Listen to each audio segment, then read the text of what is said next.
जय हिंद दोस्तों, कैसे हैं आप सब। आज हम राजस्थान के पिंक सिटी यानी कि जयपुर की बात करने जा रहे हैं। अगर आप जयपुर जाने का प्लान बना रहे हैं तो ये वीडियो आप लोगों के लिए काफी यूजफुल है, क्योंकि आज की वीडियो में मैं आप लोगों को बताऊंगा कि आपको जयपुर कैसे पहुंचना है, जयपुर में आपको कितने दिन का ट्रिप बनाना चाहिए और जयपुर में आपको कौन से स्थान पे स्टे करना चाहिए, और साथ ही साथ जयपुर में हमको खाने पीने की क्या व्यवस्था है, जयपुर में हमको कौन कौन से दर्शनीय स्थल देखने हैं, और इन सभी स्थानों पे घूमने के लिए हमारा माध्यम क्या होगा। हम वहाँ पे टैक्सी लेके घूमें या फिर हम वहाँ पे स्कूटी कार रेंट पे लेकर हम घूमें। और वीडियो के लास्ट में ये भी जानेंगे कि आपको जयपुर सिटी को घूमने के लिए एक व्यक्ति का कुल खर्चा कितना लग जाएगा। तो दोस्तों बने रहिए मेरी वीडियो में, एक एक करके सारी बातों को मैं विस्तार पूर्वक वर्णन करूंगा, जिससे आपको जयपुर की यात्रा करने में काफी सहूलियत मिले और साथ ही साथ आपका कुल खर्चा भी कम आ जाए। तो बिना विलंब किए प्रारंभ करते हैं। सबसे पहली बात कि आपको जयपुर कैसे पहुंचना है। दोस्तों जयपुर पहुंचने के लिए आपके पास 3 बड़े ऑप्शन है। पहले ऑप्शन की अगर मैं बात करूं तो वो है आपका बाई ट्रेन। दोस्तों देश के किसी भी कोने से आपको राजस्थान के राजधानी यानी कि जयपुर तक के लिए आपको डायरेक्ट ट्रेन मिल जाएगी। तो आप अपने अपने शहर से जयपुर तक के लिए आप ट्रेन सर्च कर लीजिए। अगर आपको इनकेस जयपुर तक ट्रेन डायरेक्ट नहीं मिलती है तो फिर आप अपने राज्य के या फिर शहर के किसी नजदीकी बड़े जंक्शन से आप अपनी ट्रेन बदल सकते हैं।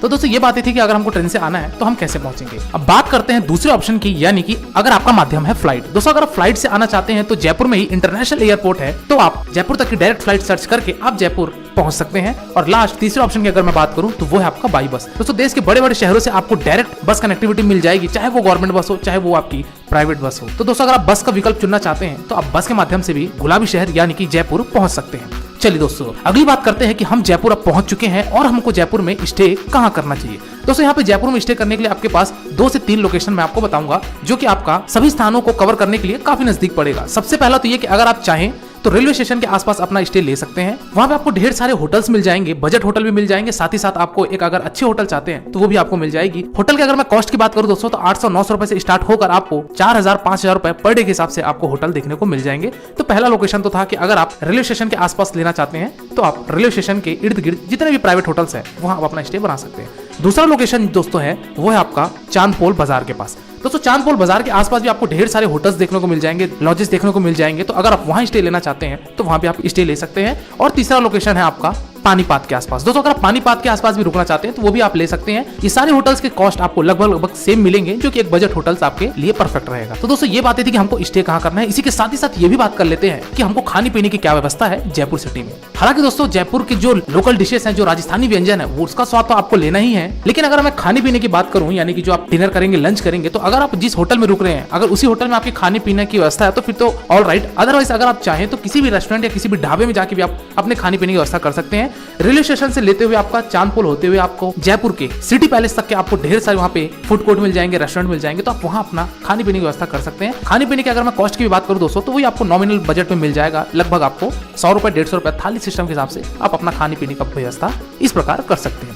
चलिए दोस्तों अगली बात करते हैं कि हमको जयपुर आने के लिए कितने दिन का ट्रिप बनाना चाहिए और जयपुर में हमको सबसे अच्छे समय कौन सा रहेगा विजिट करने के लिए। दोस्तों हालांकि जयपुर में विजिट करने के लिए जो सबसे अच्छा समय है वो है आपका विंटर का। और वही अगर मैं बात करूं कि आपको जयपुर कितने दिन के लिए ट्रिप बनाना चाहिए तो मेरे ख्याल से 3 से 4 दिन का ट्रिप आपके लिए पर्याप्त है पूरे जयपुर को घूमने के लिए, क्योंकि 2 दिन आपको कम पड़ जाएंगे और 4 दिन में आप भली भांति प्लेसेस कवर कर लेंगे। तो अगर आप एक बजट ट्रिप करना चाहते हैं तो 3 to 4 डेज आप ट्रिप बनाइए, आप जयपुर के मुख्य सारे स्थानों को आप घूम लेंगे। और वही अगर आप बारीकी से एक्सप्लोर करना चाहते हैं तो फिर शायद हफ्ते दिन में आपको लग जाएंगे। चलिए दोस्तों अगली बात करते हैं कि हमको जयपुर में अब कौन कौन से स्थान पे विजिट करना है। एक एक करके मैं सारे स्थानों का आपको नाम लेते हुए बताता चलता हूं। सबसे पहला है आपका सिटी पैलेस। और दोस्तों सिटी पैलेस के आसपास ही आपका राजस्थान का सबसे लोकप्रिय किला वो है आपका हवा महल। सिटी पैलेस के ही पास में वॉकिंग डिस्टेंस पे आपका है हवा महल, और सिटी पैलेस के ही आपके वॉकिंग डिस्टेंस पे है एक जंतर मंतर। दोस्तों हवा महल में भी आप विजिट करिए। जैसा कि आपको पता है जयपुर का सबसे फेमस फोर्ट है वो है हवा महल। यहाँ पे आपको 5 फ्लोर देखने को मिलेंगे और हर फ्लोर में आपको एक अलग ही चीजें जानने को मिलेगी, नई नई चीजें देखने को मिलेंगी। तो आप यहाँ जाइए।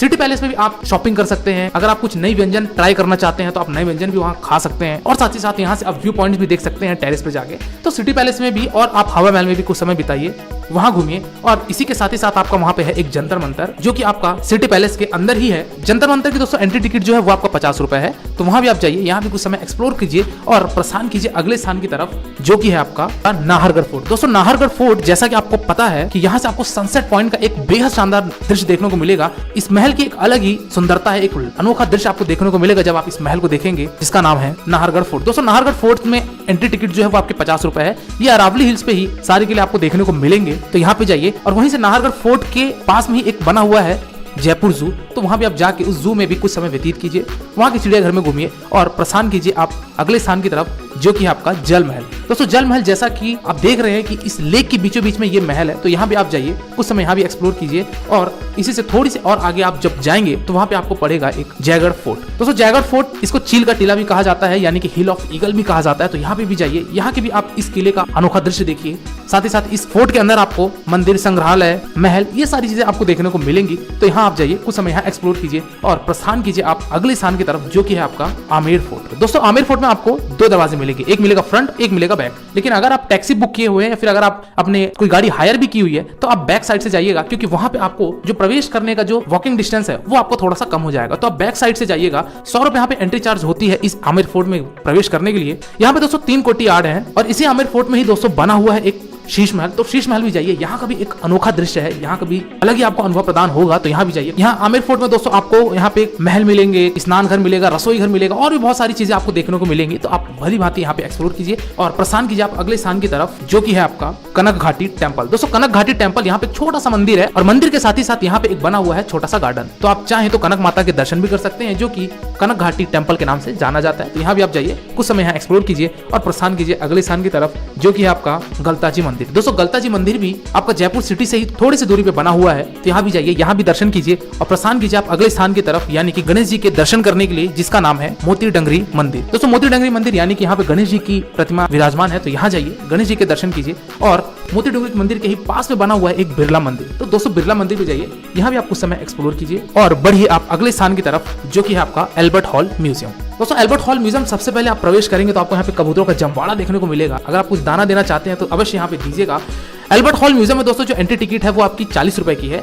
इस म्यूजियम में दोस्तों आपको प्राचीन वस्तुएं देखने को मिलेंगी, जैसे कि विपन्स हो गए, कॉइन्स हो गए, इस तरीके की सारी सामग्री का यहाँ पे संग्रहालय है, तो यहाँ आप जाइए। एल्बर्ट हॉल म्यूजियम में अगर आप रात के समय पे जाते हैं तो आपको यहाँ के म्यूजियम का एक अनोखा दृश्य देखने को मिलेगा, जो कि नाइट व्यू के पर्पज से बहुत ही शानदार होता है, तो अगर आप नाइट व्यू विजिट करना चाहते हैं तो आप एल्बर्ट हॉल म्यूजियम रात में भी जा सकते हैं। चलिए दोस्तों अगले स्थान की बात करते हैं, वो है आपका अक्षरधाम टेम्पल, क्योंकि अक्षरधाम टेम्पल को इसी तरीके से बनाया गया है, जो कि दिल्ली के भी अक्षरधाम की तरह ही दिखता है, तो यहाँ भी आप जाइए, यहाँ दर्शन कीजिए और यहाँ के कलाकृत को निहारिए और साथ ही साथ यहाँ पे एक गार्डन है, तो उस गार्डन में भी रह के आप कुछ समय व्यतीत कीजिए और प्रस्थान कीजिए आप अगले स्थान और सबसे अंतिम स्थान, जिसका नाम है सिसोदिया रानी गार्डन। दोस्तों ये एक पार्क है जिसका नाम सिसोदिया रानी गार्डन रखा गया है, तो अगर आप यहाँ भी कुछ समय व्यतीत करना चाहते हैं, एंजॉय करना चाहते हैं, तो इस गार्डन में भी जाके एक्सप्लोर करके आप अपने जयपुर ट्रिप की यात्रा कर सकते हैं। चलिए दोस्तों, तो ये बातें थी दोस्तों कि हमको कहाँ कहाँ विजिट करना है और कौन कौन से स्थान पे हमको जाना है। अब बात करते हैं कि इन सारे जगहों को घूमने के लिए हमारा साधन क्या होगा। तो दोस्तों यहाँ पे आपके पास 3 साधन है। सबसे पहली बात तो ये कि आप जो भी 3 दिन या 4 दिन का ट्रिप बनाए हैं, तो वहां से आप अगर सबसे बजट ट्रिप करना चाहते हैं तो वो है आपका बस। दोस्तों आप वहां पे स्टेट ट्रांसपोर्ट की बस चलती है, तो आप बस के माध्यम से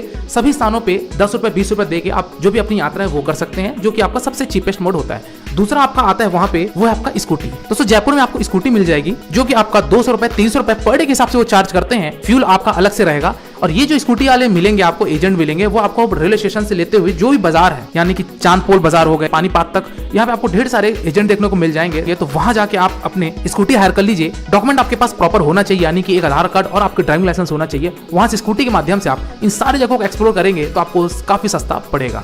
और लास्ट यानी कि तीसरे विकल्प की बात करते हैं कि अगर आपकी फैमिली बड़ी है या फिर अगर आप स्कूटी ड्राइव नहीं करना चाहते हैं, तो फिर आप टैक्सी हायर कर लीजिए।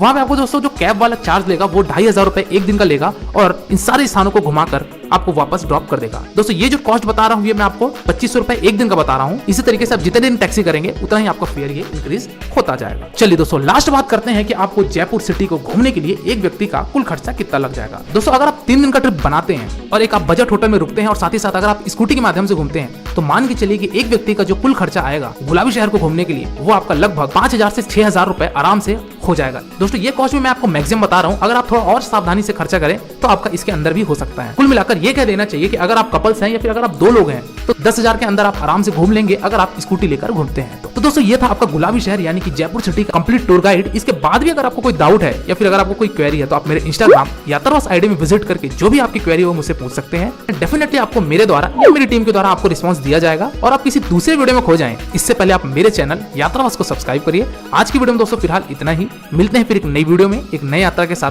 तब तक के लिए शुक्रिया। Wish you safe, comfortable and happy journey.